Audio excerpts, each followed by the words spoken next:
Hello and welcome to the 5th season Franklins. This is not the final Franklins, but this is going to be our award show for season 5 of the original run of the Twilight Zone. My name is Ben Hanson, and I'm joined by my co-host for this elaborate ceremony in front of us called the Franklins. You don't have to say your name is Ben Hanson. Look behind you. There it is. On the big screen, On the big everybody. screen, spelled correctly and everything. And Jeff Cork with his black and white headshot blown up in a 40-foot display for the audience. In memoriam. That's a typo. Should be coming to you live, but that's all right. Look at this great crowd. God, they're all out there. All of them. Who's out there, man? Who's out? Oh, there's Denzel giving that face. Give us the face. You know the one we're talking about. There's a group in the corner taking the selfies with the most unusual camera. The biggest selfie, I think, is what it is. All right, let's move on. Still got it. All right, here we go. We didn't write this. We're just going off the prompter. All right, what are you going to do? Bruce Valanche, jerk. Thanks a lot. We paid you so much money, Bruce. Get the hell out of here. All right, so these are our awards for Season 5 of The Twilight Zone. Mm-hmm. Some returning categories, some new ones, not as many new ones as I wanted, but our brains are fried. No. We're just having a hard time thinking. It feels like a long time ago that we did this. It really does. I was looking at some of the nominees, like in the field of nominees for different things, and I was like, this seems like Nightmare on 20,000 Feet may as well have been in the 3rd season. Absolutely. I'm totally with you. And so we both wrote down our nominees, but we don't know what you have for nominees or what either of us are going to argue for the winner of these. This is true. So that's the point of this episode. A live debate. It's going to be contentious. Get ready. All right. Starting out. First category for Season 5. Yes. It's one of my favorite categories. It's a returning favorite. Yes. Biggest ripoff of a previous episode. Are you going to kick it off, or would you like me to start? I think you have more, so why don't you start? How many do you have? 3. Oh, that's pretty good. Yeah? All right, I'll start it out. Okay. I have A Kind of Stopwatch Mm-hmm. as a ripoff of both Time Enough at Last with the ending where he's stuck in that world. Everything that he wanted turns to hell. Mm-hmm. Also ripoff of Still Valley, where they're able to freeze time during the Civil War. Okay. All right.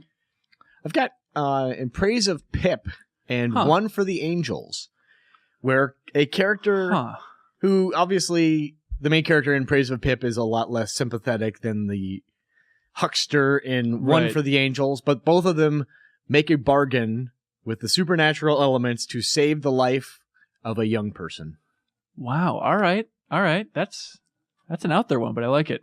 I have Last Night of a Jockey as a ripoff of Nervous Man in a $4 Room. Mm-hmm. One character, one room, debating with themselves, seeing their own reflection in the mirror, and trying to talk themselves out of something. Yes. I've got Probe 7, Over and Out, and Third from the Sun, because both of them have numbers in the title, and also both of them have the it's Earth twist. Yeah, that's true. Okay, good point. Number 12 Looks Just Like You, and Eye of the Beholder. And that's a tough one, because I love both those episodes. Both episodes, but yeah, it's very similar. Yes. My last one is You Drive and Thing About Machines. The old thing about machines. Old thing about machines is the machines they have the upper hand. They don't say, we don't have a typewriter saying, get out Finchley. Right. But you've got a car who's basically saying, I can't drive you into a pool, but I will drive you to the police station. They should just, I'm surprised at that point in the 5th season they don't just reuse that footage. Yeah. The cycle of violence ends here.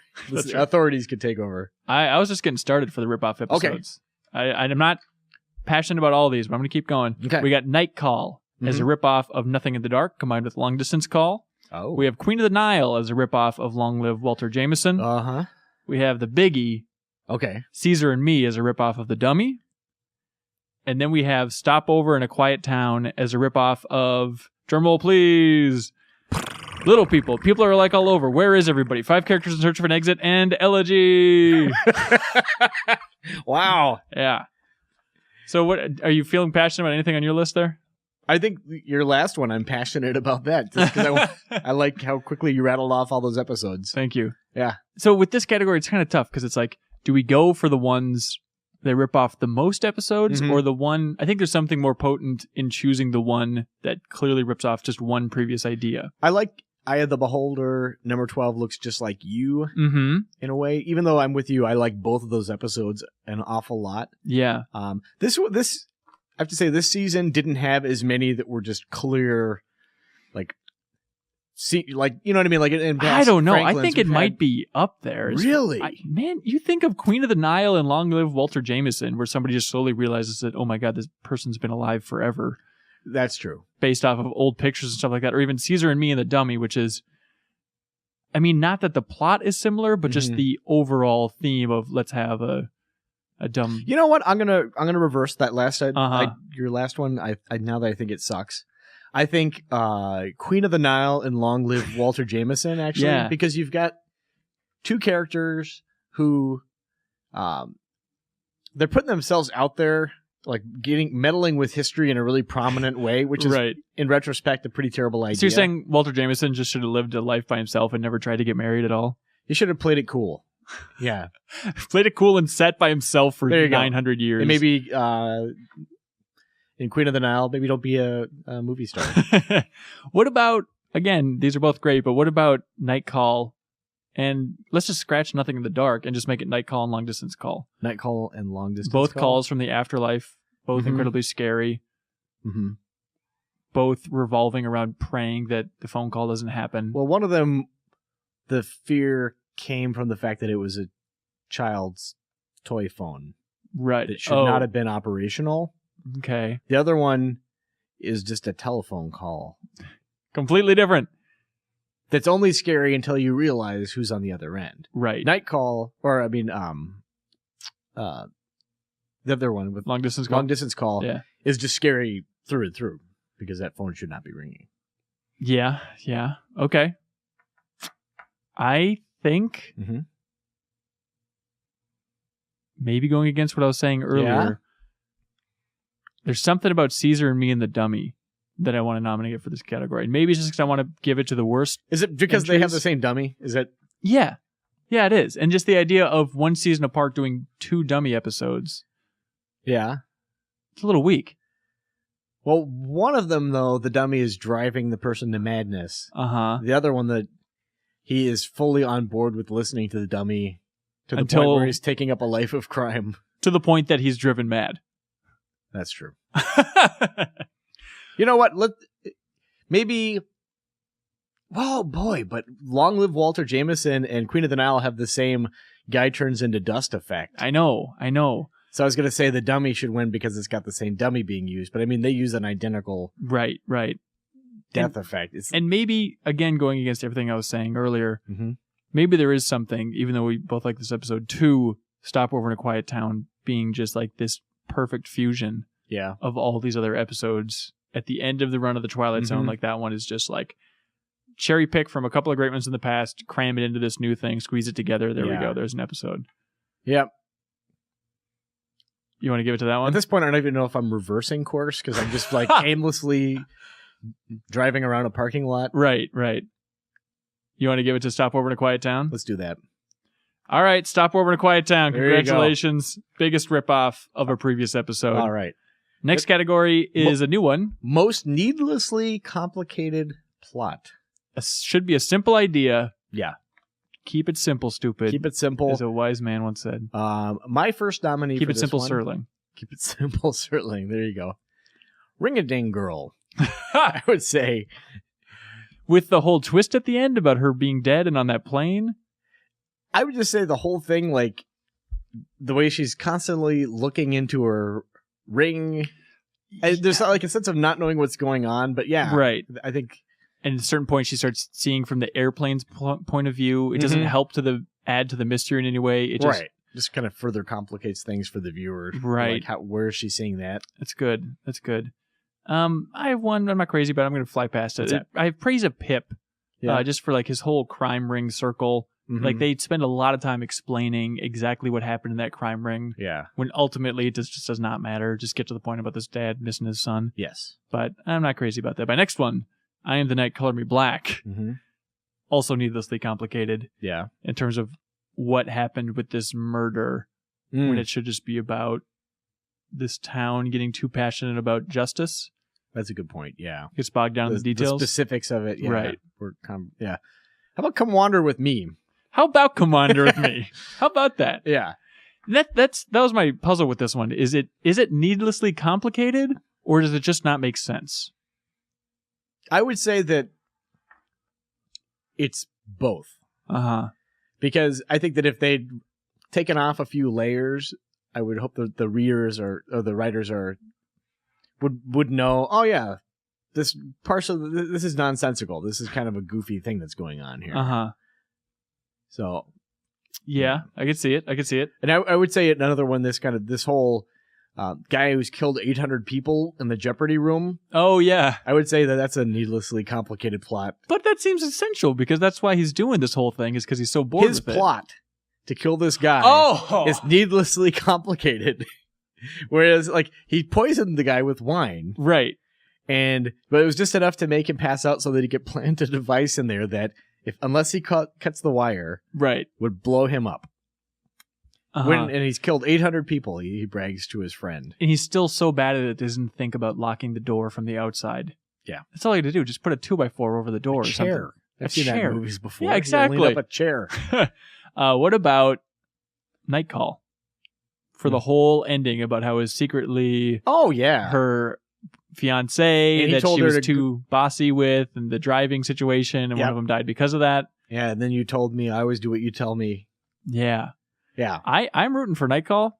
Personally, just because it is such an amazing episode, and that was our only knock against it, was that they added those extra layers. The weird little coda. And not that it's too complicated to follow, but it's overly complicated, and it ends up hurting the episode because of it.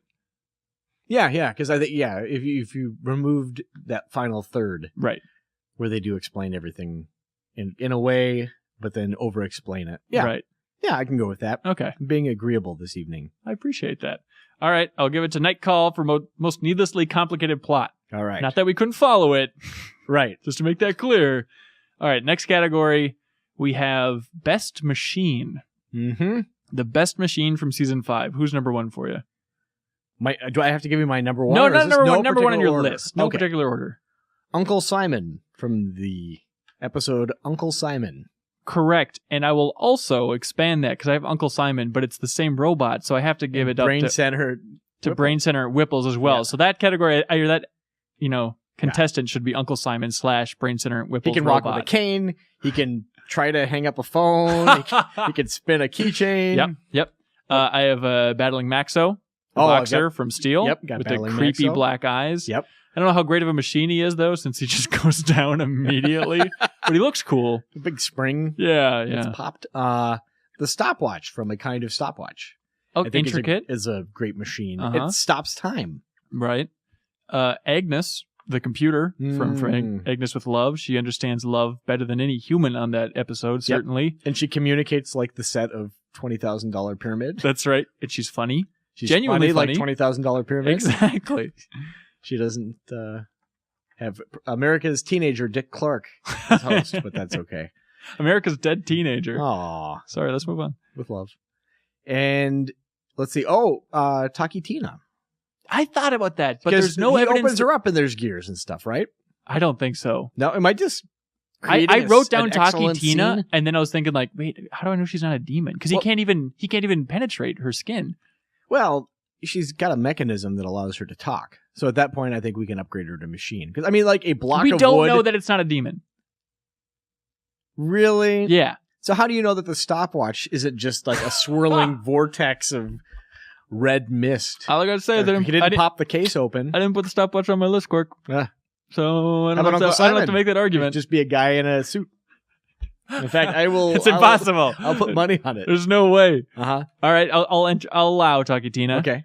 I have a very simple machine, but I have the blown up alien from The Fear. Is a balloon really a machine? Maybe it has equipment inside to inflate itself. That would make it a machine. Yeah. Okay. What else you got? That's all I've got. Okay. It's clearly Uncle Simon. It's clearly Uncle Simon, Brain Center Whipple's robot. It's because he's a fantastic looking robot. And he was also on... What was the other episode he was on?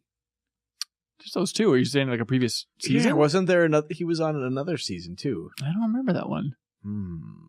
I don't recall. But it is like the most comedic prop in the Twilight Zone since like the dumb aliens for Mr. Dingle the Strong. Oh, yeah. Yeah. It is a great robot. Okay, good. All right. Well, congratulations, Uncle Simon the Robot. You take Best Machine. Yep. For the Franklin Season 5. Best Death. Best Death is the next category. Yeah. Number 1, I have tripping on Takitina and falling down the stairs. Yep. Not that it's the most noble death, but it was entertaining. I don't think it has to be noble because I would say the lady getting punched through the window and what's in the box. Yep. Is a good death. It's pretty good. Yeah. All right. Uh-oh. Again, this is most interesting death. Okay. I know it's not the name of the category, but that's the way I kind of spun this one. Yeah. The death that I appreciated the most and it made me think the most is the dad killing himself in number 12 looks just like you.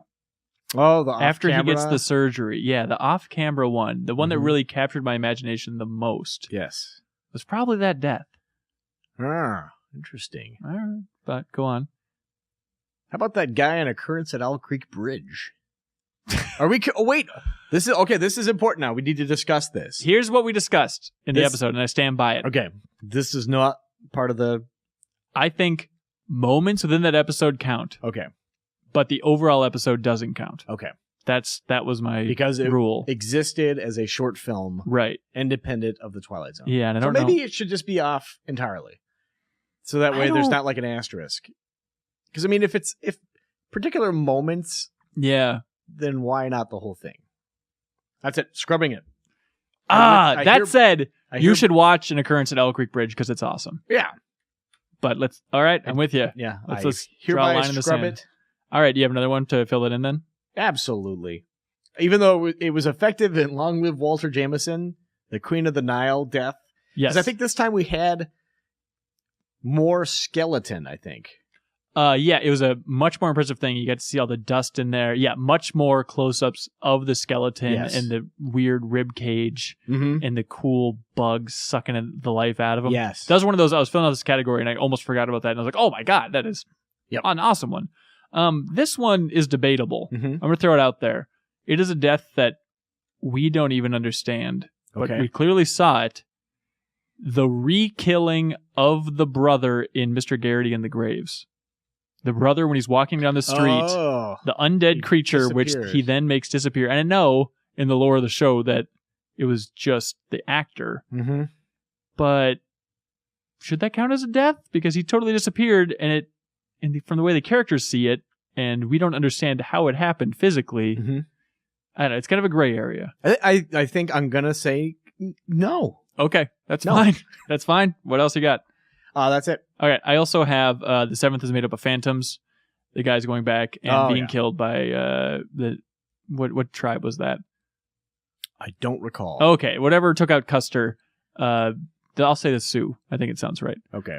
Them being taken out, even though they had theoretically some. The guy had an arrow all the way through him for quite a long time. Yeah, and he lived just to fight long enough to then have the name put on the plaque at the end to really confuse the entire timeline. Yes. I like the dad killing himself at number 12. But I don't know if that's too dark or if it's just because I like the oddball choice. I think you like the oddball choice. Yeah. I like the oddball choice also, but I really like when that lady got punched in she flew out the window because it was just out of nowhere. Well, you say out of nowhere, but we literally saw it happen. We saw it twice. It's just such an absurd Twilight Zone-y thing to have happen. Yeah, but then again, so many people have died falling out of windows that it doesn't stand out that much to me. It stands out every time someone jumped through a window or fell through a window in the Twilight Zone. I think I might be rooting for Queen of the Nile. Yeah?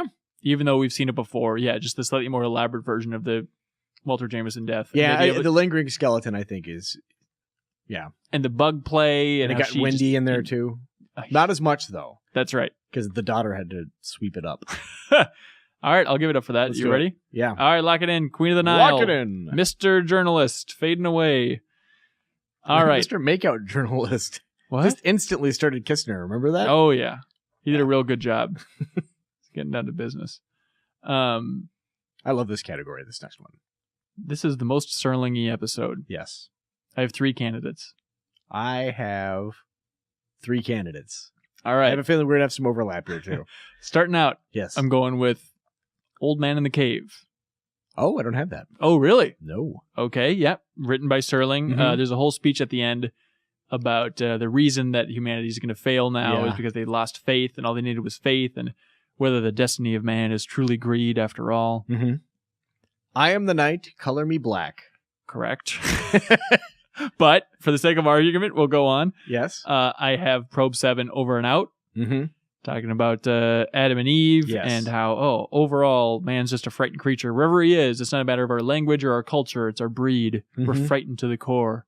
And you forget that it's like, yeah, they're scared of each other, then they eventually get together. But also, it's the idea of them communicating with Earth, or not Earth, but the other planet, and it's also Mhm. being wiped out by nuclear war, it turns out. Yeah. The Last Night of a Jockey. I bet he Explain. thought this was like a super powerful, like, tour de force performance from like Mickey Rooney, Right. just yakking it up, talking about how he was going to redeem himself, and he was going to be bigger, and It's true. just ended up getting larger in a really stupid way. I don't know. I wonder if he actually cares that much Yeah? about Last Night of a Jockey. Okay. And then I would also say, do you have any more? No, those are my 3. I would say The Fear is a really Serling-y episode in that it's kind of like a Monsters Are Due on Maple Street style. Like, I don't know which if I quite understand that analogy. the fact that it's like, They aren't revealed to be monsters. They're pretty... no, they're completely benign. But I Yeah. mean, just the fact that being afraid Mhm. is like one of the most dangerous things that can happen You're to a saying there's person. nothing to fear but fear itself. That's exactly what I'm trying not to say. So I'm glad that you said it for me, because now we owe the FDR estate like a bunch of money. Or is that Winston Churchill? I don't know. It's not. I think it's FDR. Okay. Yeah. But That's not a that's bad a one. theme that pops up a lot on the You're Twilight right. Zone. You're is right. that you shouldn't be afraid, whether it's like of other like people of different races True. or aliens. Yeah, I think it's an interesting choice just because normally we go with the preachiest episode with Mhm. these Yeah. because they ring the most Serling-y. Mm-hmm. And even though I like that interesting angle to it, you cannot deny that I Am the Night, Color Me Black is the most Serling-y episode of the 5th season. Oh yeah, undoubtedly. Okay, well then what are we even wasting our time for? Oh, because I still feel like the Fear would be like a close second. In my Okay, opinion. that's good. But Yeah. I Am the Night, Color Me Black, Yes. the preachiest episode of them Mhm. all. Cool Yes. concept, bogged down. Yes. All right, next category is... Best twist. Yeah. Okay, this one is, we don't really think about it being a twist necessarily, but I'd say Nightmare at 20,000 Feet. The twist being that it was indeed real. That it Did wasn't that just- actually have an impact on you? Because this is your first time watching that episode. Were you actually struck by that? I like to have that confirmed, like as a viewer, to know that Uh-huh. it wasn't all in his mind. Like typically, I wouldn't put it past Twilight Zone to be like, well, was it real? Was it not? Who can say? Right. You know what I mean? That would have been a typical cop-out kind of ending. It's Mhm. like, well, you could say. You could just move over and show us the wing, and that's indeed what they did. So, Right. Yeah. Okay, not bad. I have Sounds and Silences in the beginning when his boat is actually an office. You make fun of me, but like that actually was like that's a clever little thing they what a did. weirdo. Yeah, this thing that That is is a good totally a twist. boat is actually an office. Yeah, All right. that's a good one. Thank you. This may not be best, but it's one of, I think, the most fun twists, even, and it's certainly something that's been done before too. But Stopover in a Quiet Town, I like that twist. Yeah, I also have Stopover in a Quiet Town, but I had the specific moment when the ground catches on fire. Yeah. And I think that kind of falls into the best moments Mhm. for me for season 5. Okay. But maybe that's just the moment where I realized, like, oh, they are in fact small. Even though I think even like with the lady laughing and stuff before that, I kind of knew that.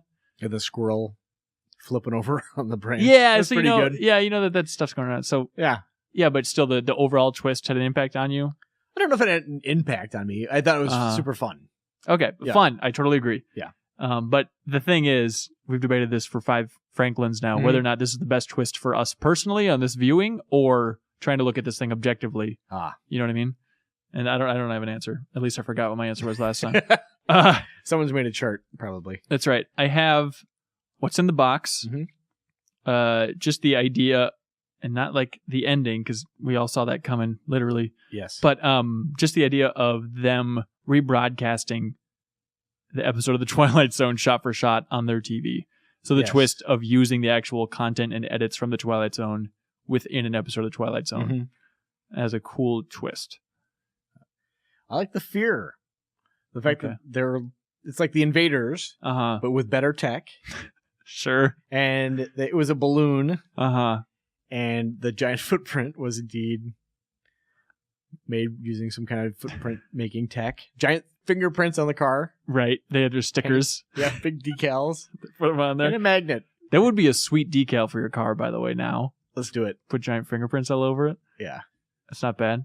I have spur of the moment that it's actually the lover that she ditches on. Yeah. You remember? Like, you think it's going to be like, oh, if only she'd reject this stable guy to go with the rebel that she was in love with as a kid. That's where the future is. And no, that's exactly what she did, and that's why her future sucks. Yep.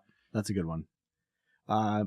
The twist of Mr. Garrity and the Graves actually working his magic, but leaving before he had a chance to realize, oh yeah, I can actually bring people back from the dead. Interesting. That was good. Man, I can't believe I didn't even think about that. Of course. Do you have any other ones? No. Which one are you really gunning for? I like Nightmare and I like Mr. Garrity.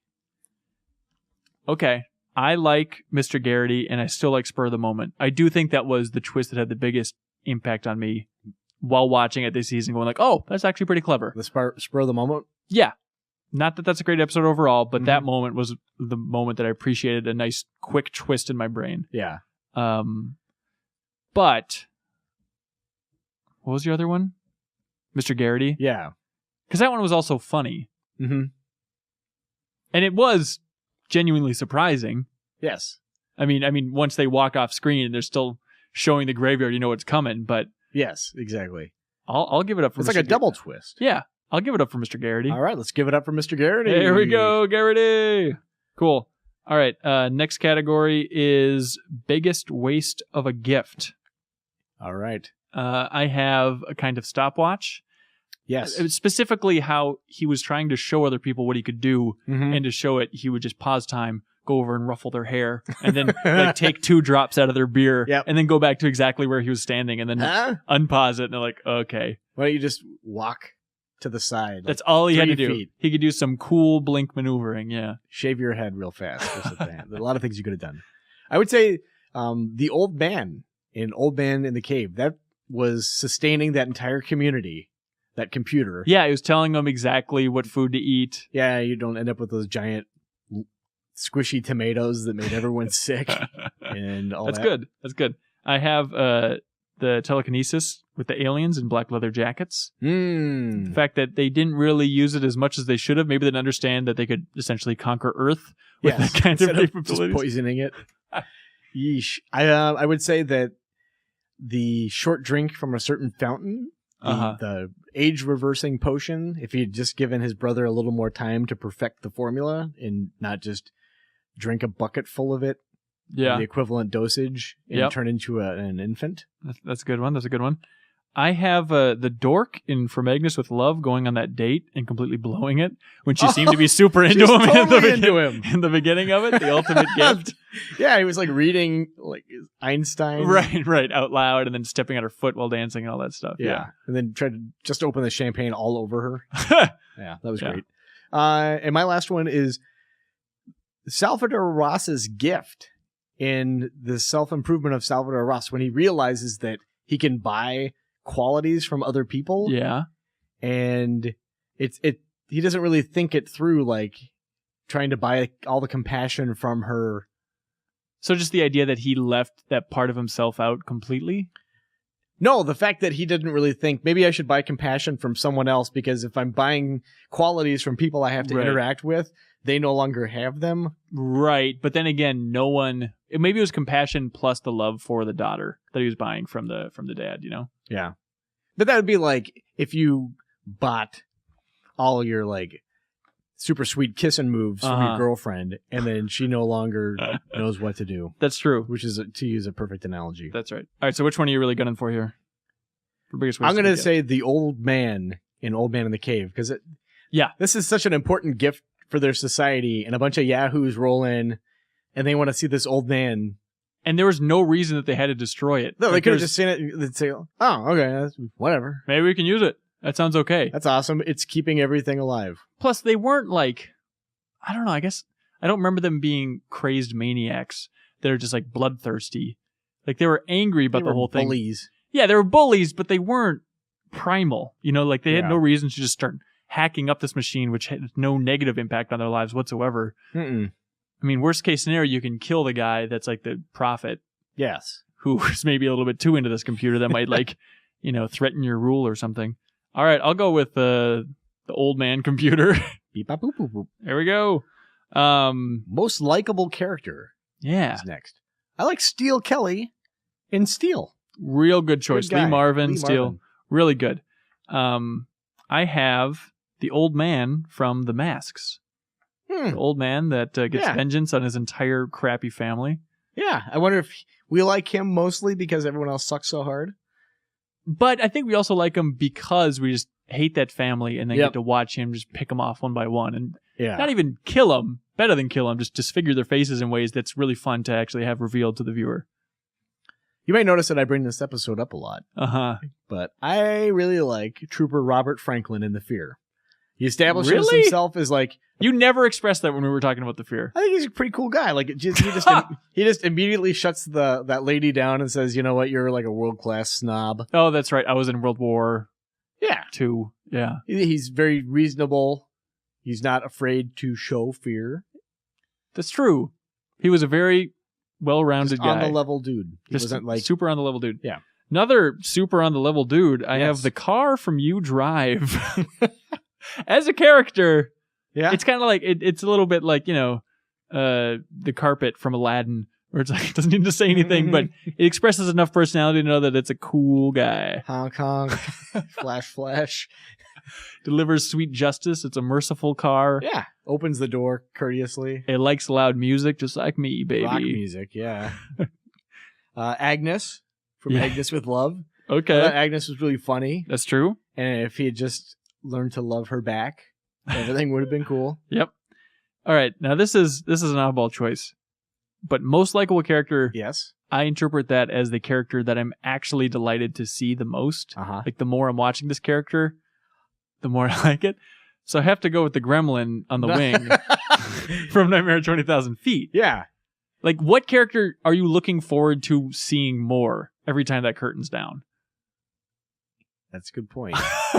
If I were to rate your enjoyment while looking at people on the screen, compare every time the curtain goes up and seeing what that dumb gremlin's doing flying around versus seeing Ranger Rick over there. Gosh, and when he touches the electricity and he like recoils and like, ooh, and then he looks at William Shatner like, hey, did you just see that thing? What the hell? Yeah. He's a likable guy. He's pretty likable. Did I win you over? I really like the gremlin. All right, like the abominable snowman face. gremlin. Yeah. You win, baby. Congratulations. Yeah. And if you haven't seen it, you ever watch the a little bit of a digression here. Please. The live action Spider-Man that appeared on Electric Company, a children's program back in the late 70s, early 80s. You probably didn't see this. There's an episode that had an abominable snowman who's a Yeti, who's not entirely unlike. Like reused suit? No, he's got like straight hair, I think, instead of the curly hair. But yeah, it's very similar. Anyway. There we go. Next category. Least likable character. Least likable. Yeah. I'm going to say Eric Streeter from Living Doll. Telly Savalas' character. Yeah. His stepfather, who's just a complete heel. I agree. I thought about that one too. But what separates them in my mind, and I remember bringing this up when we recapped the episode, was that he acknowledged that he was kind of a bad father. Yeah. He wasn't great, but he was at least self-aware, which is something that few of these other characters have for me. To a certain point, though, that act wears thin on me. Like when someone says like, hey, I'm just a shitty dude. You're like, that doesn't give you a pass.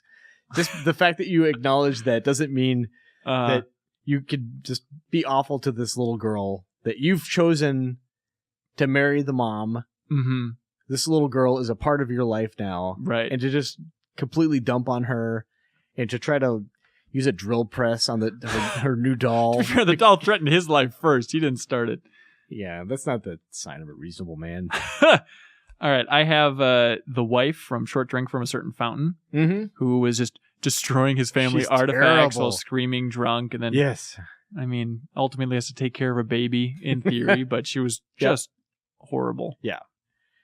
How about David Mitchell, the guy in Spur of the Moment? Bad drunk boyfriend. Bad. Okay. Yep. That's good.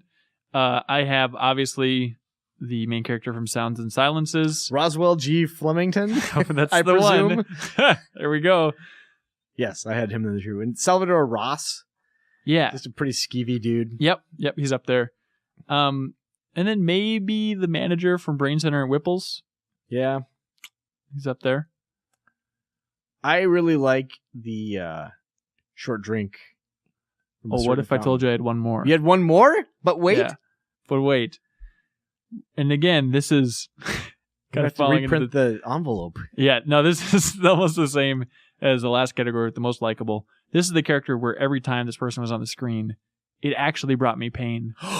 I know who you're going to say. The little girl from the Bewitching Caesar and Me. Pool. No. Oh, wait, what? The little girl from Caesar and Me. Oh, no, I was going with the little girl from Bewitching Pool. Because of her voice. Yeah, because of her voice. But I agree, Caesar and Me, little girl, is also She's a real terrible. heel. Yeah, I'm with you there. So Little Girls is the winner. But No, the little girl from the Bewitching Pool. Are you with and me on that really one? terrible accent. Yep, the And terrible the accent, the horrible voiceover. dubbing. Yuck. That was like, it felt uncanny and unnatural to Mhm. listen to. Whereas like, so the characters, like, Sounds and Silences, that guy, he was really crappy, but it didn't bring me physical pain to watch that episode. Yep. Yeah, I'll go with it. And the fact that they showed the same scenes with her in it twice. Yeah. So you didn't even have like fresh, awful dialogue at moments. It was just like recap of the same crap you've heard before. All right, we'll go with Yeah. Girl from Bewitching Pool. There Yep. we go.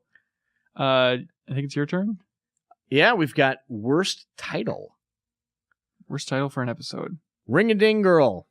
Oh, man, I like Ring a Ding Girl. I don't have that. I have 90 Years Without Slumbering. I dare you to remember Try which one me. that is. The Old Man in the Cave, I think, is a really bad title. I like the episode. Remember, these are like Yeah. just the titles. Right, I'm with you. It's tough to argue with Brain Center at Whipples. Yep. Caesar and Me. That's innocuous. Boo, Cork. Boo. All right, I'll save this because it's going to win. I have Probe 7 Over and Out. And I think, as evidenced by next week's show, Yeah. which is a fun tease for that, Yes. it is one of the least descriptive titles in the Twilight Zone. It really is. Probe 7 Over and Out, trying to remember which episode that is. It's the one where the guys are in the... I know. And I think they sit their own death, and then... Oh, wait. Never mind. No, it's Adam and Eve, everybody. The Bewitching Pool. There's just something about the dropped G. Uh-huh. Like that false sense of familiarity. Yep. Well, That that's one the really South, bugs man. me. That's how they do things. That's how the Twilight Zone does the South. I can imagine being a Southern person and watching like their rendition of the South. If it's not like just homespun, harmless little Abner, it's Right. just people are getting lynched left and right. Everyone is racist. All right. I also have Spur of the Moment. Yep, it's a really bad pun. It's a really bad pun that does not relate in any way. It's like they filmed the entire thing and then afterwards, like, what do we call this? Oh, there's a horse in it, technically. Spur, all right? Yep. Oh, there's a phrase. Yeah, there's a moment. Technically, it's like Lots dozens. of moments. Yeah. Yeah, spur of the moment for sure. Oh, just locking it in right now? Oh, yeah. Man, Brain Center at Whipples is really bad.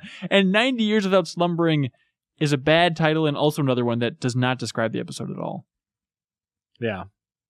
See, I don't know that it not being descriptive is a big Okay, hit. 'cause It's you're going just for the being detachment. Obnoxious, yeah. But Brain yeah. Center at Whipples, I think, is pretty bad. Because if we go with the separation theory, then you don't get the fact that the spur of the moment is a bad pun that has no relation to the episode. So just going off the words themselves, Yeah, It's tough to top the Brain Center at Whipple's. Yeah, let's go with that. All right, Brain Center at Whipple's. Best title. And this one pains me. My first one, because I think this episode is terrible. But I like this title. Come Wander With Me. Really? Now, you only like that title because you've been singing that song for the last 3 weeks. I can't stop whistling it. But I like that title. I think it's interesting. It kind of makes you, who is me? Why are we wandering? What does with ultimately mean? Yes. Come. All right, I have Steel. Descriptive, has the nice play of the robots and the character. Steel Kelly. Yeah. The 7th is made up of phantoms. I like that. Yeah. title. That's a really good one. I like it too. Yeah, when I saw that, it's like, I have no idea what this is going to be about, but it's effective. Yes. I have I Am the Night, Color Me Black. Yep. I like that one a lot. Okay. It's a badass title. It's really sweet. It's like something Batman would say before he punches somebody in the face. And singing in his death metal band. That's right. Stopover in a Quiet Town. It's a super Twilight Zone-y episode name. Yeah. But I like it. Okay. Because we know that it's not going to be quiet. Or stopped. What about... But it's quiet. What about You Drive? You Drive's pretty good. It's cute. What? Really? That's it? It's cute? Yeah. I think it's super effective. Yeah? Yeah. It's still the 7th is made up of phantoms, though. I think that is by far my favorite this season. All right. Let's actually dissect it. What does that mean for the episode? Just the idea that the 7th Cavalry are all dead? Yes. And we already all knew that. It's not like they're surprised by that information.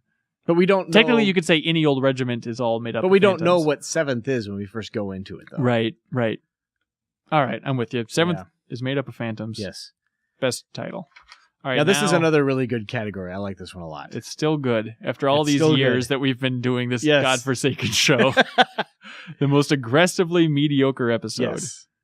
And this is pretty tough because, by and large, this is a pretty aggressively mediocre season. Absolutely. Okay. Go ahead, please. Oh, In Praise of Pip. I also wrote down In Praise of Pip. The first episode of the season. Yes. Aggressively mediocre. You could see what they're trying to do, and it's just not poignant. It's just kind of like, there you go. There's a thing. The guy died so his son would live. That's what's tough about really dissecting these categories. It's like, that one was kind of like, meh. Yeah. All right.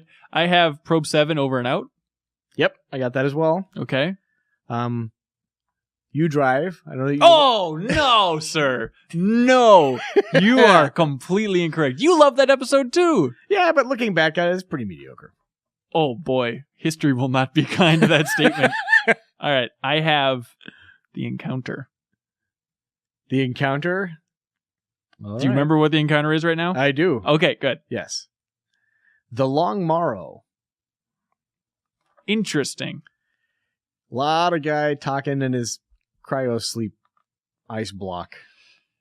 Yeah. Remember how mediocre his love story was with that girl? Yeah. Just zero chemistry. Yeah, I mean, they go for the cool twist at the end. Doesn't really hit you hard. Because you don't believe their romance at all. Right. I wrote down Brain Center at Whipple's, but I'm not... Yeah. It's episode has a couple weird moments in it, so I'll scratch that off. Yeah. Let's pretend I didn't say that. Okay. All right, you got anything else? Nope. I am pushing for, and this is maybe a little bit too low for mediocre episode placement, but The Encounter is so forgettable. The only reason I'm pushing back is I have that on worst episodes. Okay, all right, that's fine. All right, we'll get its due there. Divulge my next category. Okay, that's fine. But, I'm fine between In Praise of Pip and Long Morrow. Whatever. I would go with either one. I feel so not strongly about either one of these episodes. They're both just like plain rice. Just nothing going on, just like sensory deprivation tank filled with plain so maybe rice. The Long Morrow. I would push for Praise of Pip over Long Morrow just because Long Morrow I think will stick with me just a little bit longer. You think so? I think so. Just the idea of like, I think there's a Twilight Zone. Years from now, I'll think back. Yeah. I think there's one where it's like something about somebody trying to freeze themselves so that they'll be the same age. Yeah, because In Praise of Pip, though, is a mediocre episode of the Twilight Zone. Absolutely. But it does have... Guy gets shot. A couple guys get shot. And it's got that crazy fun house. Yeah, it's got a fun house. Which, Longmorrow has a spaceship. But yeah, you don't see it. It's like it's the size of a closet. And Yeah. It's just a guy sleeping in it in his underpants. Yeah. The Longmorrow, there's just nothing going on with that one. It's just kind of, I don't know. There's that speech with the doctor where they're explaining why they have to go chart out this whole thing, explaining the astronomy of it and whatnot. I like that.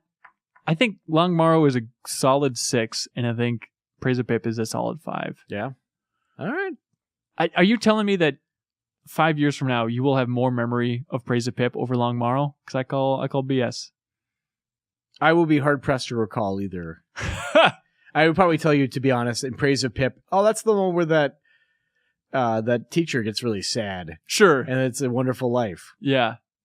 Okay, in Longmorrow, you'll just stare blankly at me. You're like, All right, if you really want Longmorrow, I can live with it. Yeah, let's do it. All right, Longmorrow wins. Most aggressively mediocre episode. All right. Final 2 categories. Here we go. Worst episode. Yes. We got Last Night of a Jockey. I also have Last Night of a Jockey. Just terrible. Real bad. The big twist is that the props department put smaller things in there so that Mickey Rooney looked taller. Really terrible. I have 90 Years Without Slumber. Mm-hmm. The old clock and Ed Wynn. Turns out that he went to a psychiatrist and then ended up beating his own ghost while arguing about what he should be scared of, and then the clock disappeared, and then he didn't die from it. He's saying about clocks. Exactly. The Encounter. Yeah. Okay. Yeah. I think it's in that 3 to 4 range. Yeah. It's not at the bottom of my scale, but certainly nothing memorable. Right. I have Come Wander With Me for the pure nonsensicalness of it. Even though it's got the Rockabilly Kid. Hey, my baby. Honey tree. Bewitching Pool. I also have Bewitching Pool. Yeah. You got anything else? Jeopardy Room, I think, is just... No. Just a Jeopardy Room's just a dud. No. Yeah. It was at least interesting to watch because you didn't know what the puzzle was going to be. Like, you didn't know where the murder spring was. Until 15 seconds later when the guy told you. That's true. There's an explosion in it. There's an explosion superimposed it. Here's the thing, though. I understand you didn't like that one. There's no way that you will argue for that one over Bewitching Pool or Last Night of the Jockey. Okay, exactly. All right, so let's just rule it out. I would say Last Night of a Jockey, actually, because it's like just a completely loathsome main character. Remember that dressing down he gives to that girl because she wasn't into him? Yeah. Well, so for me, it's between Last Night of a Jockey and Come Wander With Me. Yeah. Is that where you're at too, or what are your two? I would say Last Night of a Jockey for me. Come Wander With Me is a bad episode as well. But at least that one's got kind of a sense of creepiness around it, and there's some kind of mystery, even though it is completely not resolved. Last Night of a Jockey is this like a tale of someone you don't care about, possibly getting redemption, but then he gets his comeuppance even more so. Like, oh, you're too big to ride a horse. Right. I guess the argument between those two is like looking at a painting where it's just like a boring guy's face that's like with mediocre skill, it's painted on a canvas, right? Right. And then that's sitting next to an abstract piece of shit that you have no respect for and you can't process. And that's what Come Wander With Me is, where like you know that even the creators got lost. But I think Come Wander With Me has, in its defense, a great song. It's got the Rockabilly Kid. It's got the creepy, like, the brothers that are chasing him. There's the shot with the shadows that kind of go over him There's that shot, which is interesting. There's the surprise scare in the beginning when the guy behind the counter suddenly pops up. Yep. It has moments, I think, that are interesting. There's nothing interesting about Last Night of a Jockey. Right. Let's lock it in. Last Night of a Jockey. Yeah. Worst episode, season 5. Real good. Yuck. It's weird that we gave it to that, and we also gave it to 4 o'clock a couple seasons ago, because those episodes do kind of seem so similar. And here, I just recently discovered that Rod Serling, it's like 5'6". It's short. He's a short dude. There's a lot of episodes that kind of make sense when you think about that. I'm not a tall person. It's almost as if Rod Serling has a lot of stress in his life about his height. He thinks about his height a lot. Mm-hmm. It's almost as if Yeah. he's scared of death or getting older. Yes. And it's almost as if he thinks human beings are a little bit too judgmental. Because they're always saying, Rod Serling, why do you always want to go back to your hometown all the time? And he says, I just want to go back. We really should have given his eulogy. I want to be the only person in the world, too, maybe. We'll see. All right, moving on to last category. Best episode. Season 5. Mm-hmm. All right, I'm going to start out. Okay. Well, first of all, I didn't actually say this, but I'm going to put it on the record. Okay. I put an occurrence at Owl Creek on there, just as a tip of the cap. A tip of the Civil War cap. And now we will never touch it again. Okay. So it remains tipped. Yes. You can't untip it. Yes. I have Night Call. I think the highs of Night Call are enough to drown out the lows in that last fourth. Okay. I was the most entertained during the scariest moments of Night Call. All right. I can see that. I like Steel a lot. Yeah. I think that was a great episode. Yeah, it really was. It's one that I want to call it a little bit vanilla, but maybe it's because I've seen it before. Mm-hmm. But it's so solid, it's easy to overlook. There's the whole sequence at the beginning when they're wheeling, fighting Maxo out of the bus, and you don't know what's going on, and they don't really go out of their way to explain stuff right from the beginning. Right. So, and then you finally get the reveal when they take the bag off of his head, and you realize how ugly this dude is. Mm-hmm. And just the whole future, like, boxing has been outlawed. I just love the universe that was built, and I think the way it was executed is great. Like I said, the performances are really, really nice. Interesting little story. Yeah. The guy doesn't win. Yeah. The fact that he loses, but he makes enough money to repair fighting Max. The old Rocky situation. Yeah. It's good. I put Living Doll on here. Living Doll's a great episode. Taki Tina's some spooky stuff. Mm-hmm. The mom didn't deserve to get treated poorly at the end, but what can you do? It's a doll. Yeah. I like number 12 looks just like you. I think much the same way that reasons I like Steel. I'm with you. I like having a really crazy world that's just kind of dribbled out bit by bit. Right. I'm totally with you. That said, I don't think these episodes beat Nightmare at 20,000 Feet. Nope. What else do you have on your list? That's it. All right. Is this just that easy? I think it's just that easy because Nightmare at 20,000 Feet is so incredibly watchable. It's even when you know what's going to come. Right. Like everyone knows that episode, even if you aren't familiar with the Twilight Zone. That's the show with the guy on the wing. Right. It's incredibly tense. Even though that thing looks so completely dopey and he's just lovable, apparently. We like him so much. Yeah. Just great. I'm with you.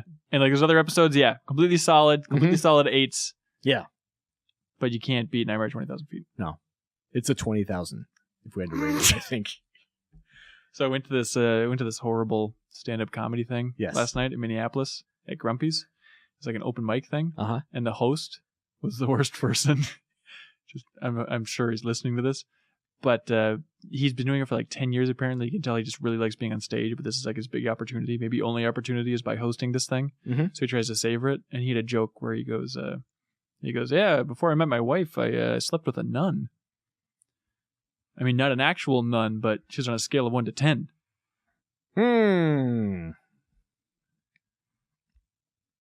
So yeah, Nightmare at 20,000 Feet is probably going to be the winner. Yeah. For Best Episode Season 5. I wonder how many nightmares in real life it's given children, that episode. Probably a lot. More than 20,000? I would argue. Yeah. I'm looking forward to seeing the Twilight Zone movie version of it. You know what would be great? Yeah. Is if we had... They could do this with Blu-ray technology. Yeah. Have it set up so the episode plays, and it's different every time. Kind of like the Tower of Terror ride that plunges and you don't know how far it's going to fall. Right. You don't know when he pulls the curtain if the gremlin will be there this time or not. But does that change the way that he reacts as well? Yes. Because then if he never sees it, or is it just this whole long sequence where he keeps pulling the curtain? Because what if he just doesn't see it 3 times, and then what's the episode? It lands. He's strapped to a gurney. I don't know. I just think it would be interesting. Well, you know what? What if you watch it again and you just cover your eyes when you get to that part, and then you can be the judge? How about I watch it this time when I don't cover my eyes? I'm super scared. Okay. All right, cool. Well, thanks everybody for tuning in. All the people out there for tuning into the Franklins for season 5. That's the whole run, man. And we have more stuff planned, right? We have, how many more do we have? We're not giving up this easy, in spite of what you may have heard. So yeah, what do we got? We got next week. Do you want to do the Mega Franklins? The Mega Franklins. Mega Franklins. The big one. These are our categories for the entire run. I'm going to read over all my notes for every episode, all 160 something, 156, maybe? something like that. Yeah. We're going to come up with some real fun categories. And you should help. Yeah, so post your comments for what categories you want for the overall thing. For the whole thing. Yeah. Harkening back to the first episode we ever did of Twilight Zone, you brought up that Chris Hardwick joke. And I think that's a good category for the Mega Franklins is the Nice Try Asshole Award. Yeah. I think that's a nice one. Like, it wasn't every episode, but of all the episodes where there was a Nice Try Asshole moment, yeah, it's a good one. Yeah, for sure. So make sure to post your suggestions, any running themes throughout all of Twilight Zone. Best breaking of glass will probably make a return. We haven't done that category for a while. Best dressed. Sure, why not? Dumbest thing. There you go. Hey. Stick it to them. All right, cool. Well, thanks for tuning in this week, and we'll be back next week with the ultimate, but not quite the end of this podcast episode with the Mega Franklins.